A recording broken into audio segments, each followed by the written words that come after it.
I was a customer of Celsius, which was a company founded by a guy called Alex Mashinsky, who's recently been jailed for 12 years for criminal fraud. And what Celsius was doing was, like you referred to, trust me, bro. I actually had a previous podcast I started, and we had a guy on the show from Celsius who was a community manager. And in the show, I was with two friends, and they were a bit more into kind of crypto, and I was more of a Bitcoin maxi at the time. And we could dig the episode up. Our podcast was called We're So Bloody Early. Shout out to Matty and Diggs that did it with me. But I was asking him, like, what's the counterparty risk, essentially? He's like, oh, well, you just got to trust us with your digital assets. And you're like, okay, cool. Well, I'm out. But other people definitely weren't out. And I even actually had some stablecoin on Celsius when it went down. So I lost those funds. I managed to sell them for, I don't know, 40% of what they were worth to someone in the secondary market somewhere. I had other friends who were involved in Celsius that had a lot more on the table that all disappeared, essentially. And basically there were businesses in the crypto space that were out there advertising yield on your digital assets, and you were able to take debt in stable coins against your crypto tokens. And they were catering to the entire crypto market. And they got caught out in the back end of 2022, where basically everyone had been borrowing off each other, and the likes of FTX and 3 Hours Capital and the whole lot just went. And what you saw was really what happens in a financial market when there's no lender of last resort. There was no central bank to bail them out. And in some ways, that's capitalism. And that's exactly how it should work. And so I'm not really against people trying that. It just proves that's not the way to do it. To your story in that sense, Igor, did you ever use any of those platforms? Or when you were building Firefish, did you see these other things like they were a couple years ahead of you, lots of traction, lots of marketing, lots of noise? But ultimately, they failed because they were building on quicksand. So, yeah, does any of that resonate? And I lost some money in Celsius, so screw you, Mashinsky. It wasn't as cool as you said.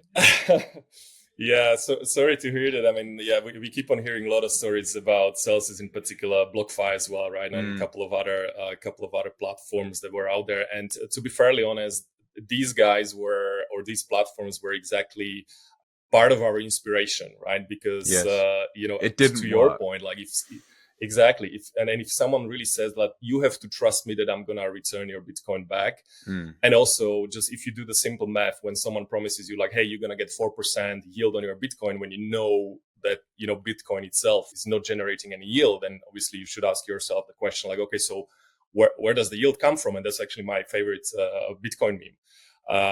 So this was definitely the inspiration for us, and that's why we wanted to create a platform where you do not have to trust platform, right? I mean, even and part of the protocol, I would say, is built in a way that even if Firefish disappears, if our platform disappears, we're not gonna actually escape with your or live with your Bitcoin. Nothing's going to happen to that, right? So we really, from the very, very, very first moment of building Firefish, we've been contemplating like how to build it in a really trust minimized way. To be fairly honest, there are certain components where you have to trust Firefish, for example, in terms of liquidations, things like that. If you opt for Firefish liquidation as the liquidator. But in general, we really were trying to minimize all these risks, and definitely we don't want to go the trust me, bro path. So that's really in the DNA of our platform, I would say. I'm making an assumption here in that I've not tested the product myself, but from what you've explained already, the reason it's not trust me, bro, is because of the native design benefits of Bitcoin and the ability to use multisig. And so you can have a Bitcoin wallet that has a key with a lender, a key with a borrower, and a key with a third party. And if the contract that is agreed at the start is not kept to, then the Bitcoin is sat there to help deal with the blow up, whatever that might prove to be. So the thing I'm really interested in there is like the counterparty risk is clearly far better when you're dealing with a tool like that. You're not just trusting someone with your Bitcoin. You're not sending it to a custodian. Like the 4% yield you might get on your Bitcoin is still like, why would you give someone your Bitcoin, get 4% when Bitcoin's already doing 30, 40, 50% CAGR? It's like pennies in front of a steamroller, mate. You're taking too much risk by doing that. What have been some of the challenges of building on top of Bitcoin? Because one of my key thesis as an investor in Bitcoin long term is it's so flexible to build on because it just doesn't die. You've got like the strongest foundation for building economic products on ever. Is that proving to be true, Igor, in your experience, or have there been some difficulties with it? Listen, I mean, in terms of the logic of the protocol itself, initially many people were sort of skeptical. They were like, hey, Bitcoin is not DeFi, Bitcoin is not Ethereum. You can't program anything on Bitcoin, and there are some just very simple scripts. Okay, multisigs, and that's about it. But if you really dig undercover, you will really find out that you can actually combine a lot of these elements of Bitcoin and really make it, or you can create something, what we did with the Firefish protocol, where you really take the native components of the protocol and then kind of combine them in a way that you feel are valid or are, basically getting to the goal that you're trying to get to. So for us, the initial skepticism was out there, and it was really kind of tricky to come up to what we've created, because we have created something that is not very common in the marketplace. So normal or standard sort of threshold schemes like the multisig schemes, like 3 out of 4, signatures and stuff like that. We've created something slightly different. Our protocol is based on 3 out of 3 signatures, where a borrower holds one key, which he uses at the very beginning of the process.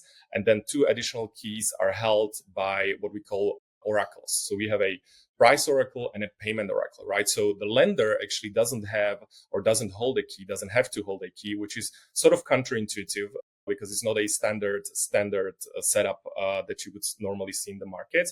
At the same time, it also enables us to bring into the platform non-Bitcoin native people, right? So we do have a lot of lenders who are, living in their fiat world. They have some spare cash, and they're able to invest into Bitcoin-backed loans and earn very interesting interest or yield, basically, that is definitely higher than the standard interest rates that would get on a term account, let's say in a bank, right? So we also wanted to build the protocol in a way that would also enable, as I mentioned, the TradFi institutions to hop on this market, because we believe the interest rates in the current markets, basically as it is, are rather high. And it's really definitely because of, first, I would say, the perception risk by the TradFi institutions, who are sitting on tons of cash, but also due to the fact that basically none of them are crypto or Bitcoin native, right? So for them, it's hard to sort of comprehend the codes. They do not have the crypto infrastructure, the wallets and stuff like that. So our platform actually is built in such a way that, you do not have to be Bitcoin native whatsoever. Even in case of default, you can actually opt for what we call Firefish liquidation, where Firefish would liquidate the collateral if the counterparty doesn't repay the loan. So literally our only role as the investor is to basically send the funds to your counterparty and then receive the funds back, right? So as I mentioned at the very beginning, there have been some skepticism also in terms of so Firefish holds 2 keys.